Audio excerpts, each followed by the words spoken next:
I This is David, and I wanted to do a video on Mitt Romney, the Mormon president. As I've mentioned before, I've been a Mormon for over 50 years. I've resigned from the Mormon church. I wasn't excommunicated. I wasn't drinking and smoking and having affairs. I just looked at their doctrine and go, this is the silliest stuff I've ever seen in my life. Now, there's a big difference between doctrinal silliness and a man who is President of the United States. He has his hand on the nuclear button. He certainly directs foreign policy towards Israel and other things that are key parts of the Mormon church. I can only give you the psychological and the social. I'm not a political person. I voted Democrat, I voted Republican, I've been independent, and I've abstained from voting. There's also bad. I'm not going to vote for anybody. Here's the problem, and then you decide whether you want this kind of a person to represent you and the world. Mitt Romney comes from a polygamous background. I think his grandparents were polygamous. Now, one of the things about the Mormon church is that you have pride, deep, deep patriotic pride in your genealogy. Good Lord, look at the word genealogy in the dictionary. You're going to see the Mormon church sitting right beside it. Do you think a man, no matter what he says, and Mitt is slippery, he's slippery and slidey, do you think he's going to not be proud of coming from the polygamous idea of Mormonism? Do you think he is going to deny that it's a good thing? Do you think that he is going to basically in his heart, in his soul, and in his mind say, well, gee, you know, polygamy is a bad thing, and my grandparents were polygamous and they're bad people? Right. Right. So this is an ingrained, embedded doctrine that is in the mind, the back or the side or subliminally, with Mitt Romney. Now, he came through the Mormon church. He probably went to primary, and he went to priesthood, and he was probably ordained an elder, and has moved up through the hierarchy of the church as a bishop, maybe a stake president, etc. The higher these guys go in the Mormon church, the more vindictive and the more vicious they get. If you're just an ordinary little Mormon, you don't have any authority. You can yell at your kids. But if you're a bishop, you can excommunicate any female. Isn't that interesting? I wonder if all the ladies that are going to vote for Mitt Romney don't realize that a bishop in the Mormon church can excommunicate any woman by himself and his two counselors. For a man to be excommunicated from the Mormon church, oh, he's in a different category. See, he's a patriarch and he's in charge. So he has to go through the High Council and the stake presidency, which is a higher level of authorities. Women are always, and have been and continue to be, second-class citizens. Now the church will tell you they're equal. The church will tell you, you know, I get so tired of saying what the church says. Look it up for yourself. They say all the right things, they do all the wrong things. Now here's the psychological and social implications of a Mormon president. Are they Christians? You know, I was in the religion for half a century. The word Jesus Christ and some of the philosophies of the New Testament are spoken about at times in the Mormon church. Now here's what's important, because I keep saying over and over, it's not what the Mormons say, it's their history. What do they do? Well, they say they're Christians, they say they believe in the Bible and the Old and New Testament, but the Book of Mormon is the thing that the missionaries carry with them when they go out to convert. Go on Temple Square, downtown Salt Lake City, and take a little tour, and the sister missionaries are carrying the Book of Mormon. So do they believe? Well, they believe enough to try to stay a little bit mainstream, and that's kind of like, you know, Bigfoot staying mainstream, or the elephant in the room trying to stay mainstream. So the women are second-class citizens, and they can be excommunicated simply by a bishop, who can be a truck driver or a bricklayer who's called into this holy office, and he has to continue to be a truck driver and a bishop while he's administering his local ward. You've got to remember that Mitt Romney has come through this system. Now, I'm just going to use an analogy here. Have you ever met anybody that's a veteran? You ever met a veteran? Do they act a little different after they were only indoctrinated for a year, 2 years in the military? Do they have certain characteristics of the way they dress, the way they think, the way they interact in society, the way they handle relationships, the way they handle discipline, the way they have been in the mud and the blood and the beer? And are you going to tell me that you don't see that in a veteran? I don't believe you. They've only been indoctrinated a few years. Mitt Romney has been in a cult 50 years. And that cult has more intimidation and more hatred than the military boot camp ever had. Believe me. The military boot camp, compared to the Mormon cult, is like a daycare center.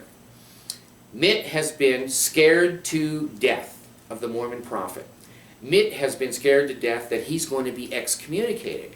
Now, that doesn't sound like a big deal to most people, but you have to go inside the Mormon mind. What does excommunicated mean to Mitt Romney? Well, if the Mormon prophet or his state president initiates a court action, the Mormons call it a court of love. I told you. Have you ever seen a court of love? I've never seen one, and I've been in court many times throughout my life. Mormon courts are love, right. He has been intimidated, scared, and constantly reminded that he will follow the doctrines and the policies and the words of the prophet on the earth at the time that Mitt is here, and the other prophets that have died and have been in the Mormon church. Now, I'm going to go back to this Christian idea. I'm going to tell you from experience. The amount of time that I have heard about Jesus Christ in a Mormon church is less than 20%. I don't care if it's a priesthood meeting, a sacrament meeting, I don't care if it's general authority talks at general conference, I don't care when it is. You will hear 80% of the time modern prophets, which are just men called into the corporation CEO position, and if you don't obey them, you will be excommunicated. Well, let me go back to what does that mean? It means that the marriage of Mitt Romney is dissolved in the Mormon church, that his endowment, his magic underwear that he wears every day, and that his promise of being married to his wife after they die is dissolved. It's dissolved. And you got to remember, these Mormons have been brainwashed that families are forever. So if you dissolve Mitt Romney's marriage, you have destroyed the man. Now, what about his children? Oh, by the way, they're dissolved too. After death, he has no right to his children whatsoever. And, by the way, grandparents, extended family, whatever, they're going to be in another place, and Mitt's going to kind of be alone with the heathens. That's the Mormon philosophy of excommunication. It's a serious, serious consequence. Many Mormons lose their job. Some commit suicide. Some end up getting drug addicted and sexually promiscuous. I mean, it's destroying a human being's life. A man loses all his power and authority in the Mormon church. If he holds any kind of a position, it's dissolved. And you know what? They send you a letter. After they excommunicate you, they send a letter explaining exactly what I'm saying. I never got one because I've never been excommunicated. But I've seen them on the computer. They're pretty much a standard letter. And they're basically saying, your baptism is dissolved. You're not a follower of Jesus Christ now, and Jesus hates you. See? Not just the prophet of the Mormon church, but Jesus hates you. Now, my background is in human services and psychology and counseling and human beings.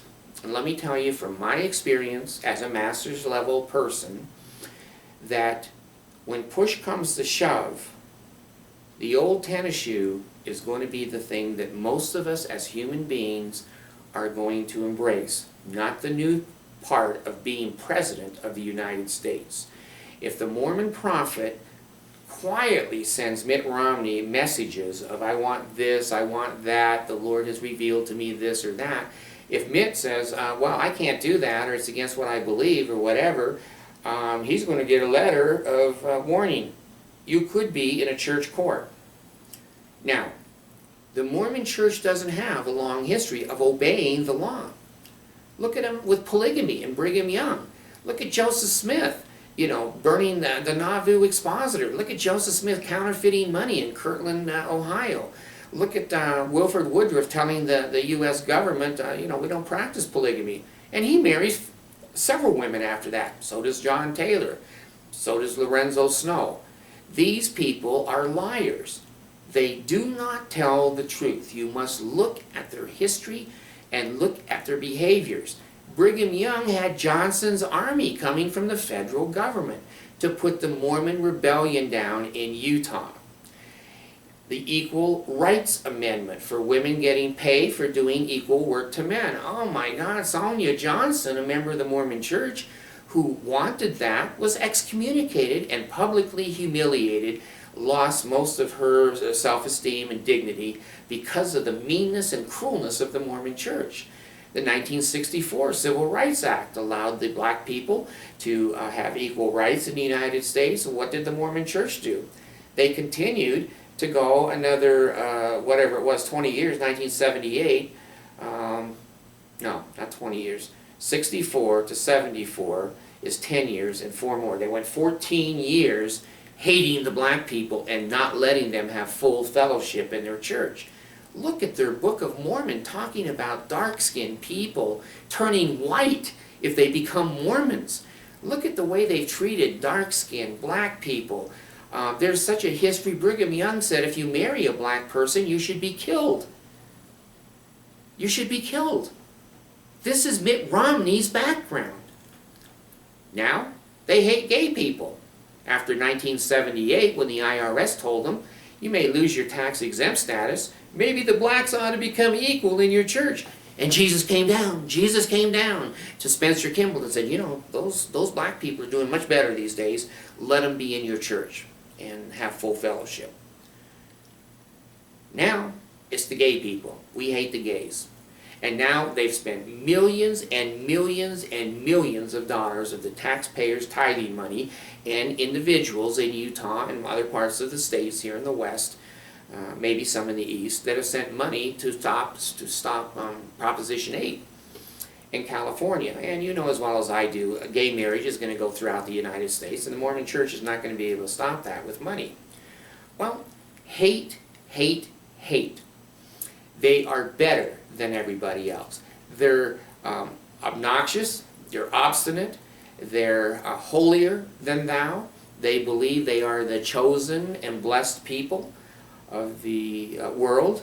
If you don't think Utah is going to do well as a state with Mitt Romney in there, you're crazy. This is the most secretive society and underhanded cult ritual stuff you will ever read about. They have stolen Masonic signs, tokens, and symbols. They put them in a Mormon temple like Joseph Smith invented them. But gee, they forgot to tell you, he became a top Mason, and then 2 weeks later he came up with all of this stuff. They forget to tell you that part of it.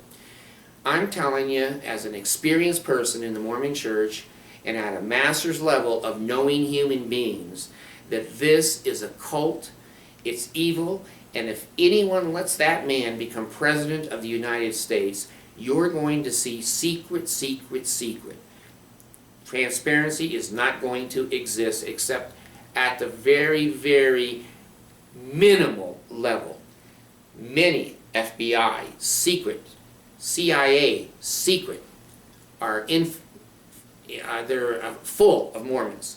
Mormons love to work in secret places where they can look at other people living a good life and having fun, having sex or drinking. Mormons like that titillation, so they join these secret, cameras and microphones hidden in motel rooms, and they get off on that, just like their bishops and stake presidents get off on interviewing young people and asking them if they masturbate, how many times, where, when, and all the details. This is a very, very sick society that Mitt Romney has been raised in. And if you don't think that that is going to have an influence on his decisions internationally and foreign policy and domestic policies, you're naive. They believe that Israel is the chosen people, the Jews, and that the American people have been put here by God and the Constitution was inspired by God. You're going to see things you're not going to believe. If you hire a clown that dresses in a suit, and then he gets into the White House, he's probably underneath still a clown. Homie's still there. You hire a Mormon, I don't care if you put him in a suit and put a big smile on him and shaking hands and kissing babies. They like polygamy. They hate the federal government. They've always fought against the federal government. I've lived in Utah many, many years, and Utah's people hate the federal government. They hate the Civil Rights Bill, they hate the equal rights, they hate the gay marriage, and they also hate Democrats. And basically, if you're a member of the church, you vote Republican, or you're on the outside. You're on the outside. This is a vicious and very subliminal cult. They're tricky. They are tricky. And when you take a man like Mitt Romney, who has been raised in that cult, and that is in his psychic, it's in his memory, it's in his background, it's in his genealogy, it's in his schooling, it's in his marriage and his children. And if you don't think, if the Mormon prophet sends him a secret little message and says, you know, Mitt, we just think the abortion thing should be turned around.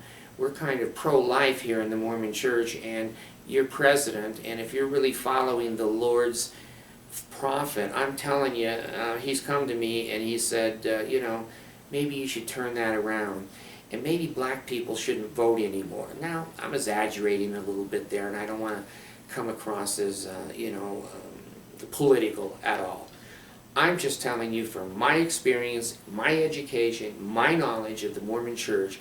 If you put a Mormon into that office, you're putting somebody in there that has many, many secrets, many, many beliefs that you don't know anything about, and many beliefs in their system that you're going to have the Mormon prophet in charge of the world. Not just the presidency, of the world. So, if that's what you want, invite a couple of missionaries over, join them, pay your money, go to the temple, go to the mall. But I'm telling you, as a voice of warning and a voice of experience, these people are sheep, and they're in wolf's clothing. That's wrong. You know what I mean. I don't. For some reason that slipped my mind. So I'm just going to cut my video off. You go ahead and figure out what I'm trying to say, because you know more than I do. Thanks.